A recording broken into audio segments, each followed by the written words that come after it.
Uyu munsi ngiye kubatembereza umujyi wa Musanze, mbega umujyi, mbega umujyi, mbega umujyi. Mwabonye umujyi? Ewe uko umujyi uri gutera imbere niko n'ibyaha byiyongera. Ni umujyi mwiza cyane, murabona inyubako, ni umujyi wa kabiri muri Kigali, ahubwo ejo bundi uraba warose Kigali neza neza. Abagenzi ni benshi, aha duhagaze ni mu nyubako nziza cyane, nawe urayibona. Ye baba we mani. Umujyi mwiza mwambo vipi, ni wa mujyi uryama ukarota. Umujyi w'ibyifuzo byawe, mbega umujyi nyagasani mana we.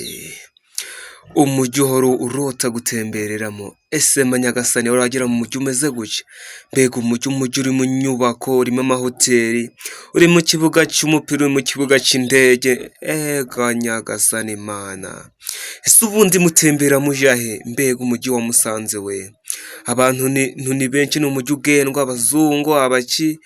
Murabona ni umujyi uteye neza rwose, nawe nakureka ukirebera, uzatembera wowe nyagasani mana we.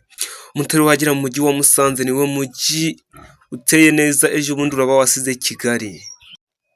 Ndabwira abantu bakora ubucuruzi, mukorera ubucuruzi hehe mutaje mu mujyi wa Musanze, ugendwa n'abantu bavuye impande n'impande. Abantu mutembera mutagiye muri aya mahoteli yameze gutya nyagasani mana we.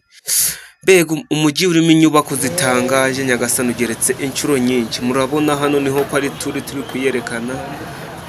Mukomezanye n'iyi video, reka mbereke umujyi wose nyagasani mana.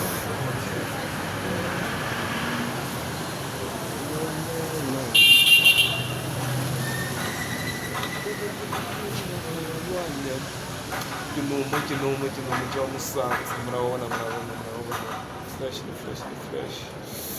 So.